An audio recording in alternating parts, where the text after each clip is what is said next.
मुद्दा तो है वंशवाद और परिवारवाद का पूरा हो रहा है।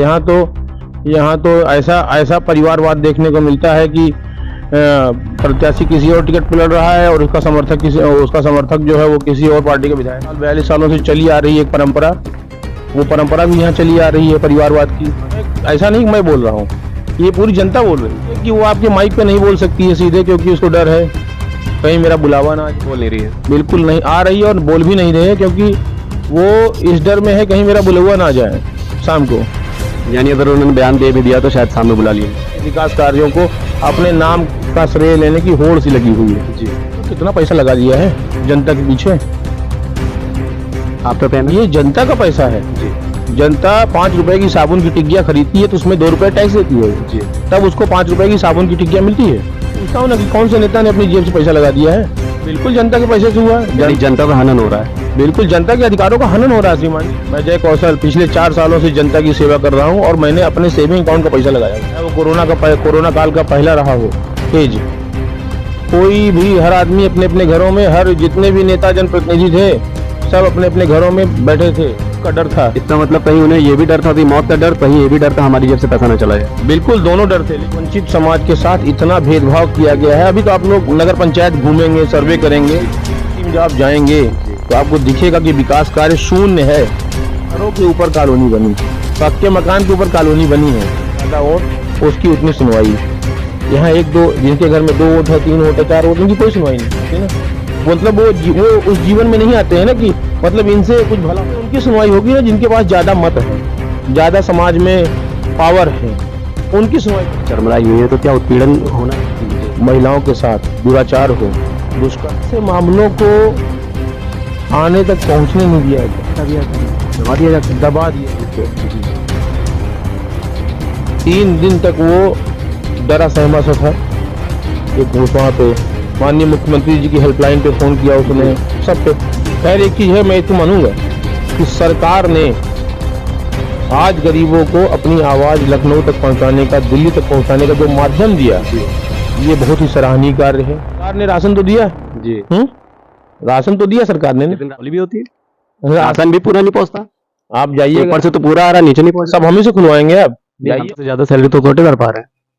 अब हम क्यों कहें इसको? हम तो व्यवस्थाएं तो वही बता रही है, चरमरा रही है। हम तो जनता जो हमसे कहती है जी, वही आपसे कह रहे हैं जी। 1 साल में बताया है अपनी समस्याएं, वही हम बयान कर रहे हैं। व्यवस्था को परिवर्तित करें, नए युग का आगाज करें, नई चीजें आएंगी। नमस्कार, मैं हूं आपका अपना होस्ट ब्रजेश त्रिवेदी और आप मेरे साथ देख रहे हैं लाइव टीवी एक्सप्रेस। इस समय लाइव टीवी एक्सप्रेस की टीम पहुंच चुकी है प्रतापगढ़ जिले के लालगंज हजारा क्षेत्र में, जहां पर हम आपको मिलाना चाहते हैं रागिनी जय कौशल जी, जो थी लालगंज हजारा क्षेत्र में अध्यक्ष पद की प्रत्याशी हैं, और हम मिलाना चाह रहे हैं उनसे जो है रागिनी जय कौशल जी के पति जय कौशल जी। सर, आपका स्वागत है हमारे चैनल में। जी बिल्कुल, नमस्कार जी। आपका परिचय सर पूरा? जी, मेरा नाम है जय कौशल जी। और सबसे पहले तो मैं सभी महापुरुषों को, भारत भूमि पे जन्मे सभी महापुरुषों को मैं सादर नमन करता हूँ, वंदन करता हूँ और उन्हें अपने श्रद्धा सुमन अर्पित करता हूँ। और अभी इसके पहले अनारक्षित सीट आई थी तो मैं नगर पंचायत अध्यक्ष का प्रत्याशी था जी। लेकिन होता क्या है कि अब सीट हो गई है महिला। जब महिला सीट हो गई है तो हमारी पत्नी इस समय नगर पंचायत अध्यक्ष का चुनाव लड़ रही हैं। आज चुनाव के दौरान जैसी स्थितियां बन रही हैं उसमें बहुत सारी बातें ऐसी होती हैं, आरोप प्रत्यारोप होते हैं, मगर मैं ऐसा कुछ भी ना कहने के विचार में हूँ, ना बोलने के विचार में हूँ। मुद्दे बहुत सारे हैं, बातें बहुत जैसे सबसे बड़ी जो चीज तो यहाँ पे है, यहाँ मुद्दा, सबसे बड़ा मुद्दा है कि यहाँ की जनता भयाक्रांत है, वो कुछ बोलना नहीं चाहती। बोलना नहीं चाह रही, इससे आपका क्या कहना है? बोलना नहीं चाह रही, इससे ये कहना है कि देखिए आप जाइए क्षेत्र में अभी जी, मैं आप लोगों को खुद कहूंगा, आप लोग भी क्षेत्र में जाइए जी, आप उनसे पूछेंगे, उनसे उनकी राय लेंगे चुनाव पर, प्रत्याशियों पर। मुझे विश्वास है कि यहाँ की जनता बोल नहीं सकती। नहीं, बोलना नहीं चाह रही है वो तो ठीक है, लेकिन 3 मुद्दों पे बोलना नहीं चाह रही। आखिरकार ऐसा क्या बात है, कौन सी व्यवस्थाएं हैं जिनमें जनता ही चरमराई हुई है, बोलना नहीं चाह रही 3 मुद्दों पर? सबसे बड़ा क्या मुद्दा विकास नहीं हुआ? नहीं, सबसे बड़ा मुद्दा तो यहाँ वंशवाद और परिवारवाद का है। वंशवाद और परिवारवाद। जी हाँ, यहाँ सबसे बड़ा मुद्दा तो है वंशवाद और परिवारवाद का। पीढ़ियां दर पीढ़ियां चलती जा रही हैं। तो वंशवाद और परिवारवाद तो बहुत पहले से चला आ रहा है। जी, परंतु जहां अन्य अन्य जगहों पे जनता ने वंशवाद और परिवारवाद को नकार दिया है, जी। वहीं इस बार लालगंज की पावन जनता भूमि पर जो हमारी जनता जनार्दन निवास करती है, वो भी वंशवाद और परिवारवाद को नकारने के लिए तैयार है। मतलब हम यूं कहें कि पूरे उत्तर प्रदेश में जितना वंशवाद हर क्षेत्र में नहीं हो रहा, उससे ज्यादा जो वंशवाद है वो लालगंज हजारा में हो रहा बिल्कुल हो रहा है, बिल्कुल हो रहा है। यहाँ तो ऐसा ऐसा परिवारवाद देखने को मिलता है कि प्रत्याशी किसी और टिकट पे लड़ रहा है और उसका समर्थक जो है वो किसी और पार्टी का विधायक है। है। जी, ऐसा है। ऐसा भी है यहाँ पे। यहाँ तो किसी और पार्टी के टिकट पे भाई लड़ रहा है, तो जो उनका समर्थक है वो किसी और पार्टी का विधायक है। और यहाँ और दूसरी बात, यहाँ पे जो पिछले 40 साल 42 सालों से चली आ रही है एक परंपरा, वो परंपरा भी यहाँ चली आ रही है परिवारवाद की परंपरा बिल्कुल चली आ रही है सर। ये आप पब्लिक को, मैं ऐसा नहीं कि मैं बोल रहा हूँ, ये पूरी जनता बोल रही है। बस वही है कि वो आपके माइक पे नहीं बोल सकती है सीधे, क्योंकि उसको डर है कहीं मेरा बुलावा ना आ जाए। यानी अगर जनता से पूछा जा रहा है तो जनता सामने नहीं आ रही है। बिल्कुल नहीं आ रही है लेकिन बोल नहीं रही है। बिल्कुल नहीं आ रही है और बोल भी नहीं रहे हैं, क्योंकि वो इस डर में है कहीं मेरा बुलावा ना आ जाए शाम को। यानी अगर उन्होंने बयान दे भी दिया तो शायद सामने बुला लीजिए। शाम को बुला लीजिए। डर है। बिल्कुल बिल्कुल डर है सर, बहुत बड़ा डर है यहाँ पे। तो कहीं ना कहीं आपकी पत्नी चुनाव लड़ रही हैं और आप पहले रह भी चुके हैं चुनाव में, तो ऐसी स्थिति में चुनाव लड़ना, आप जैसा होता है कि यहाँ पे वादे होते हैं और पहले से बहुत सारे वादे हुए, वो शायद पूरे ना हुए हो या पूरे हो रहे हो, आपका चुनाव लड़ना 75 सही है। आप क्यों आए इस क्षेत्र में? देखिए, क्या सोच है? देखिए सोच की बात नहीं कर रहा हूँ। सबसे पहले तो यहाँ देखिए, आजकल बहुत सारे आ रहे हैं नेता जी। अपनी अपनी बात रख रहे हैं। कोई गिनवाता है कि ये खड़ंजा मैंने बनवाया है, नाली मैंने बनवाई है, तो कोई गिनवाता है कि हजारों सड़कें मैंने बनवा दी। कोई कोई कुछ गिनवा रहा है। मैं विभिन्न प्रकार के विकास कार्यों को अपने नाम का श्रेय लेने की होड़ सी लगी हुई है। जी। अपने नाम का श्रेय लेने की होड़ सी लगी हुई है।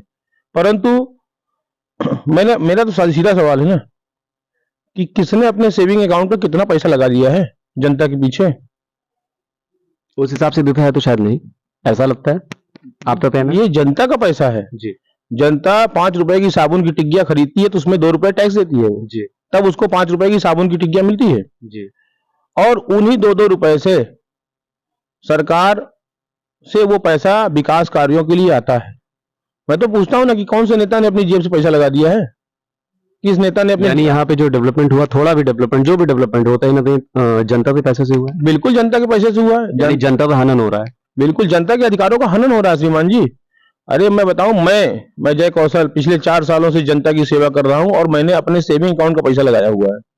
चाहे वो कोरोना काल का पहला रहा हो फेज, जिसमें लॉकडाउन चल रहा था, कोई भी नहीं दिखाई पड़ा। कोई भी, हर आदमी अपने अपने घरों में, हर जितने भी नेता जनप्रतिनिधि थे, सब अपने अपने घरों में बैठे थे।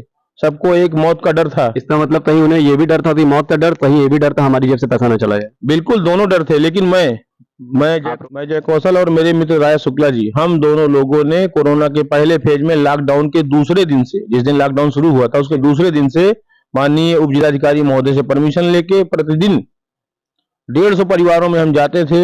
सब्जी, आटा, चावल, दाल, तेल, नमक, जो मुझसे जिसके लिए बन पड़ा, और प्रतिदिन 150 परिवारों में अपनी मदद पहुंचाते थे। और ये 1-2 दिन नहीं किया मैंने।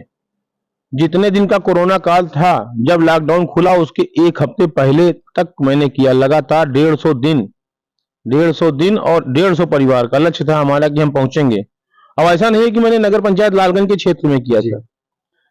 जलेसरगंज, एक आपके मीडिया है माननीय प्रेम मिश्रा जी, प्रेम मिश्रा जी हैं आपके लालगंज में ही पत्रकारिता करते हैं।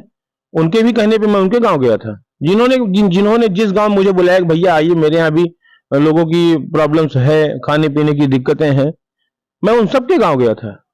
पड़री, डगरारा, आपका इधर आपके डगरारा, पड़री, इधर जलेसरगंज, मतलब बहुत सारे विभिन्न, सगरा, सुंदरपुर, आपका राजा तारा, अमावा, मतलब जिन्होंने मुझे याद किया। ऐसा नहीं कि मैं केवल नगर पंचायत क्षेत्र लालगंज में ही मैंने सेवा की थी। मैंने पूरे, जहां जनमानस ने मुझे आवाज दी उस कष्टकाल जीवन में, उसमें मैं उनकी समस्याओं को सुनने के लिए, उनके जीवन शैली को सुधारने के लिए मुझसे जो बन पड़ा वो मैंने किया, और जो किया अपने सेविंग अकाउंट से किया है। सरकारी अकाउंट नहीं था मेरे पास। यानी आपने बिना किसी भेदभाव, बिना किसी ऊंच नीचे के आपने तन मन और धन से व्यवस्थाएं दी और दूसरे दूसरे वाले में जब दूसरा फेज आया जिसमें लोग मर रहे थे, जिसमें लोग क्वारंटीन हो रहे थे, सरकार की व्यवस्था नहीं हो पा रही, सरकार होम क्वारंटीन करा रही सबको, तो जितने लोग हमारे लालगंज पंचायत क्षेत्र के लोग थे जिन्होंने मुझे फोन किया, जितने दिन वो होम क्वारंटीन थे, उनको उनके घर दोनों समय खाना पहुंचाने की जिम्मेदारी मेरी थी। मैं उनके घर दोनों टाइम मेरा खाना, लंच पैकेट, वो भी ऐसा नहीं कि 4 पूड़ी और थोड़ी सब्जी, दाल चावल रोटी, पूरे पौष्टिक आहारों से युक्त भोजन दोनों समय उनके घर पहुंचता था और वो भी मेरे सेविंग अकाउंट का था। यानी आप अपनी ही जेब से पैसा लगा के जनता की पूरी तरह से सेवा कर रहे थे। जी, उसके बाद उसमें उस दूसरे वाले कोरोना फेज में अगर शोषितों, वंचितों, दलितों, पिछड़ों, गरीबों और विभिन्न समुदाय के लोगों के यहाँ किसी की जन हानि होती थी तो उनको मेरे द्वारा आर्थिक मदद भी दी जाती थी, वो भी मेरे सेविंग अकाउंट की थी। यानी कोई कैजुअलिटी होती थी तो आप उसमें भी मदद? जी बिल्कुल, वो कैजुअलिटी की मदद तो आज तक निरंतर चली आ रही है। जो कैजुअलिटी में मैं लोगों की हेल्प करता था वो ऐसा नहीं केवल कोरोना काल में थी जी। आज भी जिस गरीब, शोषित, वंचित के यहाँ कोई जनहानि होती है और मुझे सूचना मिलती है तो मुझसे जो बन पड़ता है, हाँ भाई सरकारी पैसा तो नहीं ना मेरे पास, लेकिन जिस मुझसे जो बन पड़ता है, किसी को धनिया मिर्चा मसाला की मदद तो किसी को आर्थिक मदद, किसी के यहाँ आग लग गई तो उसके यहाँ भाई अब आग लग गई, उसका सब कुछ जल के राख हो गया जी। तो उसको फिर हमने तख्ता, कंबल, बर्तन, चावल, दाल, उसे जो जिसके लिए बन पड़ता है मैंने किया है। जिसने मुझको पुकारा है जी। इस जय कौशल को जिसने आवाज दी है, जय कौशल उसके लिए उस समय खड़ा मिला है उसकी मदद करने के लिए। यूं कहें कि आपने कोरोना वायरस पीरियड से लेते अभी तक निरंतर आप चलते आ रहे हैं, बिना किसी भेदभाव, बिना किसी परेशानी के हर इंसान से आप जुड़े हैं, हर व्यक्ति विशेष जुड़े हैं। इसी में एक मुद्दा ये भी सामने आ रहा है कि ग्रामीण क्षेत्रों में जैसा कि आप देख रहे हैं कि राशन कार्ड और कॉलोनी वगैरह, इनमें बहुत लोगों को कॉलोनी और राशन कार्ड नहीं मिलते हैं जबकि वो पात्र होते हैं। तो ऐसी स्थिति में आप क्या कहोगे अपने क्षेत्र में? क्या ऐसी स्थिति में यहाँ पे बनी हुई है? देखिए विकास कार्य पे तो नहीं हो पा रहा है। सबसे बड़ी चीज तो बता दें आपको कि यहाँ के क्षेत्र में भेदभाव बहुत है। दलित, पिछड़े, शोषित, वंचित समाज के साथ इतना भेदभाव किया गया है। अभी तो आप लोग नगर पंचायत घूमेंगे, सर्वे करेंगे तो आप देखेंगे जाके, जब आपको एक ही वार्ड के 2 बस्तियों में जब आप जाएंगे ना, एक ही वार्ड की अगर 2 बस्तियों में आप जाते हैं तो आपको दिखेगा कि कौन सी बस्ती कैसी है जी। दलितों, पिछड़ों की, वंचितों की बस्ती में जब आप जाएंगे तो आपको दिखेगा कि विकास कार्य शून्य है। किस तरह से भेदभाव हुआ ये आपको दिखाई पड़ेगा। वहां भी कार्य तो हुए हैं लेकिन उन कार्यों का लाभ किसे मिला है? जिसे मिलना चाहिए उन्हें नहीं मिला। हाँ? जिन्हें मिलना चाहिए साफ सुथरी भाषा में उन्हें नहीं मिला। बिल्कुल उनको नहीं मिला। जैसे आपने भी कॉलोनी की बात कही, तो कॉलोनी की बात अगर हम करें तो आप जाइएगा, जिसके घर में जितने ज्यादा वोट, हाँ, उसको उतनी कॉलोनी मिली है। यानी वो अगर पात्र नहीं, अपात्र है तभी उन्हें मिल रहा है। अपात्रों को 60% अपात्रों को तो ही कॉलोनी बांटी गई है। यानी वोट बैंक लेने के लिए। भैया आप जाएंगे देखेंगे तो घरों के ऊपर कॉलोनी बनी है, पक्के मकान के ऊपर कॉलोनी बनी है। आप जाएंगे तो देखेंगे कि बेचारा मड़हा में वंचित और गरीब रह रहा है ना, गरीब मड़हा में आज भी रह रहा है। जब जाओगे ना, घूमोगे नगर पंचायत में, लेकिन एक पक्के मकान में एक बाउंड्री वॉल के अंदर पता लगे आपको दिखेगा कि 1 कॉलोनी बनी है, 2 कॉलोनी बनी है, 3 कॉलोनी बनी है उसी बाउंड्री के अंदर, एक ही बाउंड्री के अंदर। ऐसा दिखेगा आपको, एक में गाय बांधी है, एक में कंडा रखा है, एक में भूसा रखा है। यानी उत्तर प्रदेश सरकार की जो मंशा है कि हर गरीब इंसान को जो है व्यवस्थाएं दी जाए, कहीं ना कहीं वहां से व्यवस्था चलते हुए आती है लेकिन यहाँ पहुंच नहीं पाती। लालगंज हजारा में देखिए, सरकार तो जितनी भी योजनाएं लेके आती है जी, वो सारी योजनाएं जब सरकार वहां से भेजती है तो वो न हिंदू देखती है, न मुसलमान देखती है, न दलित देखती है, न पिछड़ा देखती है, न सवर्ण देखती है। वो सबके लिए परस्पर योजनाएं भेजती रहती है। अब राशन है जी, राशन को देख लीजिए आप जी।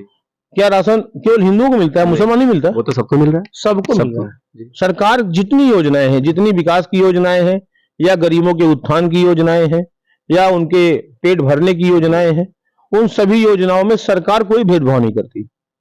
सरकार की सभी कल्याणकारी योजनाएं वहां से चलती हैं इसलिए कि उनका कल्याण हो, उनकी उनकी जीवन में शैली में बदलाव आए। परंतु जब वो नीचे आती हैं जहां से उनका वितरण होना होता है, वहां पे इतना भेदभाव होता है कि जिसकी कोई हद नहीं है। राशन कार्ड में आपको बताएं कि राशन कार्ड अभी जाएंगे ना, पता लगेगा कि उसने राशन कार्ड लिया था मगर उसका नाम काट दिया गया अभी, जबकि वो उसका पात्र है परंतु उसका नाम काट दिया गया है। आप हमारे एक वार्ड है सांगीपुर जी सांगीपुर वार्ड में चले जाइएगा, वहां प्रजापति रहते हैं, जी उनसे पूछिएगा, उनकी सारी सुविधाएं काट दी गई हैं, पता नहीं क्या बात है। ऐसे विभिन्न जगह हैं, अभी एक ही मैंने बताया आपको। कहीं ना कहीं वोट बैंक कम होगा उनके पास, जैसे कि आपने बताया। नहीं नहीं, वोट क्योंकि बैंक जातिवाद की लड़ाई तो चल रही बहुत ज्यादा लालगंज जगह में। बिल्कुल जातिवाद, आखिर जातिवाद को फैलाया किसने? मैं तो अभी कुल मिला जी। के साल 2 साल का इंसान हूँ। जी जातिवाद किसी ने तो फैलाया है, ये जहर पहले से फैला हुई चीज ही तो आज चल रही है। बिल्कुल, पहले मैंने कुछ नहीं किया है। जी ये जहर जो यहाँ फैला हुआ है, ये जहर भी फैलाया किसी और का है। भाई अगर जातिवाद जैसी चीजों को कोई पोषण देता रहेगा तो नो डाउट ना वो हमेशा बढ़ता ही तो जाएगा। वो जहर जब किसी भी चीज को अगर पोषित किया जाता रहेगा, जातिवाद है, वंशवाद है, इनको पोषित करते रहेंगे तो ये बढ़ता ही तो जाएगा। हमें जनता को चाहिए एक ऐसा परिवर्तन लाए। मैं आपको याद दिलाऊंगा, भगवान श्री कृष्ण, उन्होंने गोवर्धन उठाया था, जी लेकिन भगवान थे ना, फिर भी उनसे नहीं उठा। उन्होंने पूरे गांव को बुलाया, तब सारे गांव ने सपोर्ट किया। जी उन्होंने पूरे गांव को बुलाया और सबसे कहा चलिए सब लोग अपनी एक एक उंगली लगा दीजिए तो ये पहाड़ उठ जाएगा ना। जी तो जैसे गोवर्धन उठा वैसे ही जनता, नगर पंचायत लालगंज की जनता परिवर्तन रूपी इस पहाड़ को अपनी एक एक उंगली लगा के ऐसे उठा देगी और परिवर्तन हो जाएगा। क्योंकि परिवर्तन चाहता सभी समाज है, लेकिन बेचारा डर, मतलब ऐसे विभिन्न सारे मुद्दे हैं जिन पे वो डरा सहमा रहता लेकिन है। एक तरह से आपका इशारा साफ साफ यही कह रहा है कि उन्होंने गोवर्धन उठाया था और पूरे गांव ने सपोर्ट किया था। तो कहीं ना कहीं लालगंज हजारा नगर जय कौशल जी गोवर्धन उठा रहे हैं, यानी विकास कार्य को उठा रहे हैं, तो पूरी जनता सपोर्ट। जी बिल्कुल, पूरी जनता चाहेगी, पूरी जनता जब अपनी एक एक उंगली उठा लगाएगी तभी गोवर्धन उठेगा। जय कौशल के बस का नहीं उठा पाना। जब तक ये पूरा समाज, ये पूरी जनता जनार्दन इस गोवर्धन पर्वत को अपनी एक एक उंगली नहीं लगाएगी तब तक ये गोवर्धन नहीं उठेगा। और गोवर्धन को उठाना सबकी जरूरत है, बदलाव लाना सबकी जरूरत है। तभी यही हमारी सरकार का भी कहना है कि मतलब बदलाव होना चाहिए और हर इंसान समृद्ध हो, हर इंसान के पास वो चीजें पहुंचे। लेकिन लालगंज हजारा में ऐसी स्थिति नहीं मिल रही। ठीक इसी तरह एक चीज और, एक मुद्दा और सामने आ रहा है सर कि ग्राम सभाओं में हम सुनते हैं, हम देखते हैं कि रास्ते अच्छे होते हैं और ऊपर से एक आदेश भी आया हुआ है कि एम्बुलेंस की जो सेवा है वो कहीं ना कहीं ग्राम सभाओं के अंदर उस स्थान पर जाए जहां पर पीड़ित है। लेकिन लालगंज हजारा में सूत्रों से ऐसा पता चल रहा है कि लालगंज हजारा क्षेत्र में ऐसी स्थिति नहीं है, वहां पे तो एम्बुलेंस भी अंदर नहीं आ सकती, रास्ते भी डिस्टर्ब है। बिल्कुल, और सिर्फ हाईवे बना हुआ है। जी जी।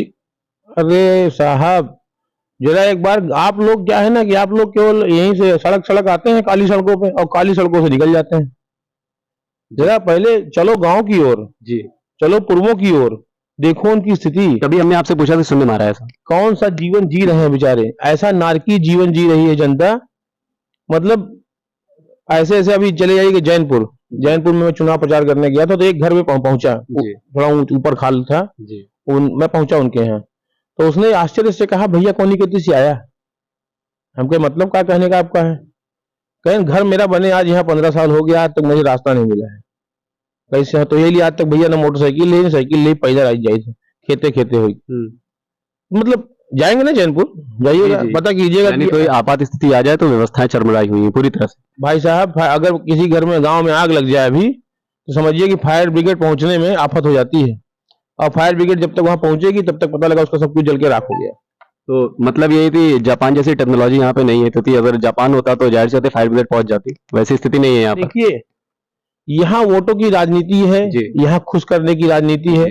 जिसके घर में जितने ज्यादा वोट उसकी उतनी सुनवाई। यहाँ एक दो जिनके घर में 2 वोट है, 3 वोट है, 4 वोट, उनकी कोई सुनवाई नहीं, क्योंकि वो सामान्य में नहीं आते ना, मतलब वो उस जीवन में नहीं आते हैं ना कि मतलब इनसे कुछ भला हो सकता है। तो पहले उनकी सुनवाई होगी ना जिनके पास ज्यादा मत है, ज्यादा समाज में पावर है, उनकी सुनवाई पहले होती है। इसीलिए तो विकास कार्यों में भेदभाव होते हैं। भेदभाव जो हो रहे हैं वो इसीलिए तो हो रहे हैं। तो कहीं ना कहीं जातिवाद हुआ, वंशवाद हुआ, ये तो आपने बताया। अब एक चीज और हम जानना चाहते हैं कि इन सारी चीजों में ग्रामीण क्षेत्रों में जो उत्पीड़न होता है, जो महिला उत्पीड़न होता है, या मान लीजिए कोई मामला होता है या वो चीजें दबा दी जाती हैं, क्या ऐसी स्थिति में जहाँ पे साधन नहीं पहुंच रहा है, जहाँ पे कोई व्यक्ति विशेष नहीं पहुंच पा रहा, रास्ते नहीं डेवलप है, व्यवस्थाएं नहीं चरमराई हुई है, तो क्या उत्पीड़न होना लाजमी है? अब क्या कहें भाई साहब, यहाँ है, वो कहते हैं कि रामपुर लालगंज मेरा जी परिवार है। जी हाँ, परिवार तो है, और वो बेचारे, वो परिवार के सारे सदस्य जी आज तक अपना परिवार निर्वहन का कर्तव्य निभाते चले आ रहे हैं, जी निभाते भी चले आ रहे जी हैं। हाँ, परिवार की तरह अपने मुखिया के लिए आ रहे थे, लेकिन अभी किसी दलित, किसी शोषित, किसी वंचित पिछड़े वर्ग की जी महिलाओं के साथ दुराचार हो, दुष्कर्म हो, जी छेड़खानी के मामले हो, तो ऐसे मामलों को थाने तक पहुंचने नहीं दिया जाता, थाने से पहले ही हटा दिया जाता है, उन्होंने दबा दिया जाता है। दबा दिया जाता है, इतना प्रेशर दबा दिया जाता है। और उनके ऊपर ये कहा जाता है कि अगर तुम थाने गए तो तुम्हारे खिलाफ भी एक मुकदमा लिखवा दूंगा।